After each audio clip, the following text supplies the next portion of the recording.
جب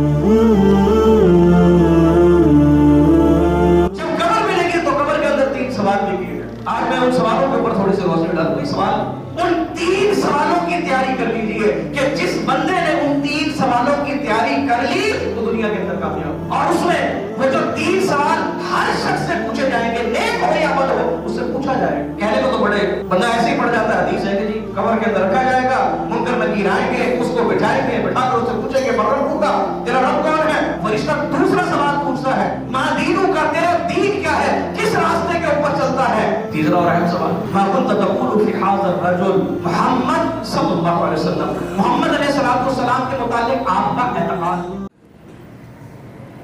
اور جو یہاں پھنس گیا, اس پیپر میں ناکام ہو گیا, پرچہ نہ دے سکا, درست جواب نہ دے سکا, تو صرف قبر میں نہیں پھنسا بلکہ پل صراط بھی اس کے لیے مشکل ہو گیا.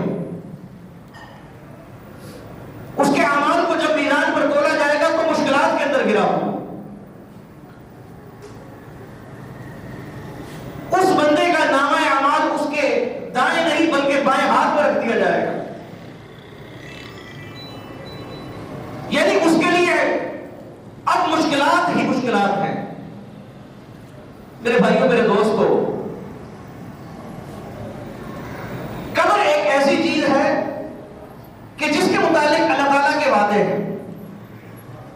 اللہ تعالیٰ قرآن میں فرماتا ہے ثم اماتہ فاقبرہ, اس کی تفسیر پڑھیں. ثم اماتہ فاقبرہ, اللہ کہتا ہے کہ میں تجھے موت بھی دوں گا اور تجھے قبر بھی دوں گا. اس کا معنی یہ ہوا ہر مرنے والے کو قبر ملتی, جسے آپ اپنے ہاتھوں سے دفنا دو قبر اس کو بھی ملے گی. جو پانی میں ڈوب کے مر گیا, مچھلیوں کی خوراک بن گیا, قبر اس کو بھی ملے گی. جسے کسی نے بھیڑیے نے چیر پھاڑ دیا, کھا پی لیا, کسی بم دھماکے کے اندر اڑ گیا, اس کا کچھ نہ مل سکا, اس کے اعضاء بکھر گئے, اللہ کا وعدہ ہے قبر اس کو بھی ملے گی. جیسے موت ایک حقیقت ہے, موت کے بعد قبر بھی حقیقت ہے. اور جب قبر ملے گی پھر نیک ہو, بد ہو, ولی ہو, محدث ہو, مفسر ہو, صحابی ہو, تابعی ہو, جب قبر ملے گی تو قبر کے اندر 3 سوال بھی کیے جائیں. آج میں ان سوالوں کے اوپر تھوڑی سی روشنی ڈالوں گا. سوال کہنے کو تو بڑے بندہ ایسے ہی پڑ جاتا ہے, حدیث ہے کہ جی قبر کے اندر رکھا جائے گا, منکر نکیر آئیں گے, اس کو بٹھائیں گے, بٹھا کر اس سے پوچھیں گے من ربک کا, تیرا رب کون ہے. نیک ہوگا کہہ دے گا ربی اللہ, میرا رب اللہ ہے. بد ہوگا تو کہے گا لا ادری, میں نہیں جانتا آپ کیا بات کر رہے ہو. اسے آسانی سے پڑھتے ہوئے چلے گئے. میرے بھائیوں, میرے دوستوں, دنیا کے اندر آنے کی جو مقصد اللہ نے عبادت ہمارے لیے رکھا, تیاری اصل میں ان 3 سوالوں کی ہے. اور یہ جو لفظ ہے نا ربی اللہ, میرا رب اللہ ہے, یہ معمولی چیز نہیں. اصل یہ ہے کہ یہ اس سوال کا جواب تو وہ دے گا جس نے باقی اللہ کو اپنا رب مانا. رب کا کیا معنی ہے؟ پالنے والا. آج ہمارا حال یہ ہو بگڑی بنانے والا کوئی اور ہو, بگڑی ہو, اولاد دینے والا کوئی اور ہو. میں نے دنیا کے اندر اپنے اوپر اپنے من پسندیدہ لوگوں کی باتوں کو میں ترجیح دیتا ہوں. میرے بھائیوں, میرے دوستوں, یہ رب بنانے کے مترادف ہے. یہ جو قبر میں بندہ جب فرشتہ سوال کرے گا بندے سے اور اس کے پاس اس کا جواب نہیں ہوگا, پریشان ہوگا. پریشانی کی وجہ یہ ہے اس نے دنیا کے اندر کئی ایک رب بنا رکھے تھے,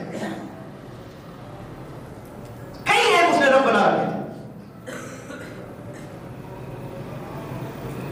عدی بن حاتم رضی اللہ تعالیٰ عنہ عیسائیوں کے بہت بڑے عالم تھے, یہودیوں کو بھی پڑھا تھا, اسلام قبول کیا. اللہ تعالیٰ نے قرآن کے اندر آیت اتاری اتخذوا احبارهم ورهبانهم اربابا من دون اللہ.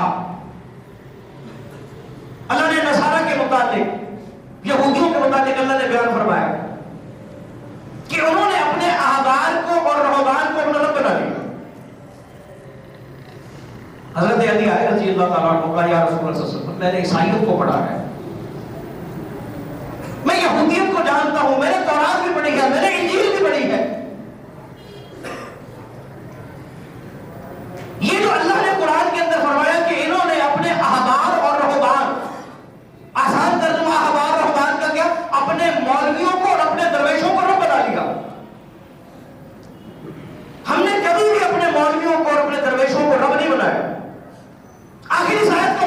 ہے؟ اللہ کے رسول نے کیا فرمایا؟ آپ نے فرمایا علی کیا تم ان کی حلال کردہ چیزوں کو حلال مانتے تھے؟ کہا جی ہاں مانتے تھے۔ جسے حرام کہتے تھے تم اس کو حرام مانتے تھے؟ فرمایا جی ہاں مانتے تھے۔ فرمایا علی یہی رب بنانا ہے۔ ایک چیز اللہ تعالیٰ نے حلال فرمائی ہے،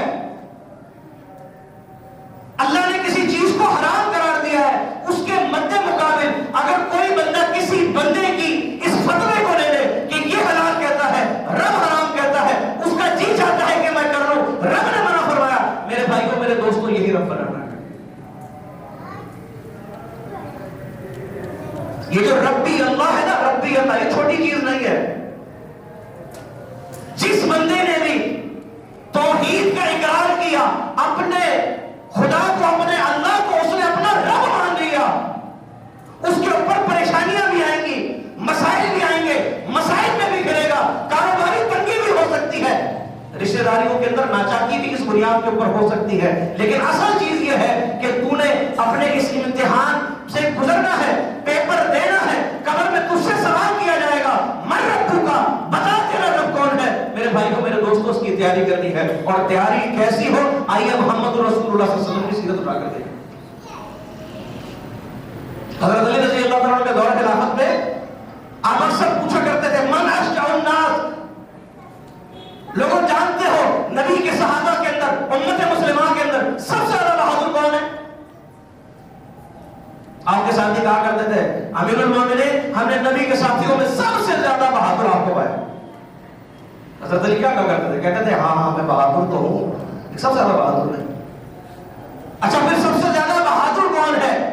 کہتے سب سے زیادہ بہادر حضرت ابو بکر صدیق تھے رضی اللہ تعالیٰ عنہ اس امت کے اندر۔ پھر خود بیان کرتے تھے ہاں مکے والے گواہ ہیں، ہم نے اپنی آنکھوں سے دیکھا کہ جس وقت اپنے ایمان کو چھپانے کا تذکرہ کیا جاتا تھا کہ آپ اپنے ایمان کو چھپا کے رکھیے، لوگ اپنے ایمان کو بچاتے تھے، اپنے کرنے کو چھپا کے رکھتے تھے، ایمان کو ظاہر نہیں کرتے تھے۔ ایک ابو بکر تھا جو محمد رسول اللہ صلی اللہ علیہ وسلم کے ساتھ کھڑے ہو کر یہ کہا کرتے تھے کہ میں اللہ اور اس رسول کے اوپر ایمان لانے والا۔ اور پھر بیان کرتے ہیں کہتے ہیں جس وقت لوگ ایمان کو چھپاتے تھے ہم تعداد کے اندر بہت کم تھے۔